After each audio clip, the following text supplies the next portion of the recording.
Question 3 on our countdown. Denzel can throw a discus 29 yards. Brody can throw a discus 23 yards. Measured in feet, how much further can Denzel throw a discus than Brody? So we know our question here is how much further. And when we see how much further, we know we're going to subtract at some point, but that might not be our first step. We need to look at the rest of the information and see what they're giving us.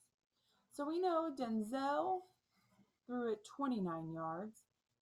Brody threw it 29 yards. But if we notice in our question, it says measured in feet. So if we just do 29 minus 23, that answer is here. Of course they're going to put that answer there, but that is not our only step. We need to figure out how many yards. So remember last year when we were converting measurement, we would say 29 yards equals blank feet. And we would draw our hump because we're going from yards to feet. Now think about it. What is bigger, a foot or a yard? We know yards are bigger. So since we're going from big to small, we're going to multiply. So we're going to put our X underneath here. And we know that there are 3 feet in a yard.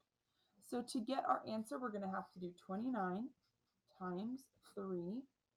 9, 18, 27.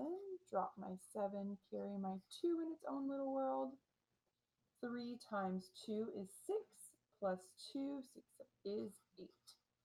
So we know that Denzel threw his 87 feet. So we need to figure out how much Brody. So we're going to do the same thing for Brody.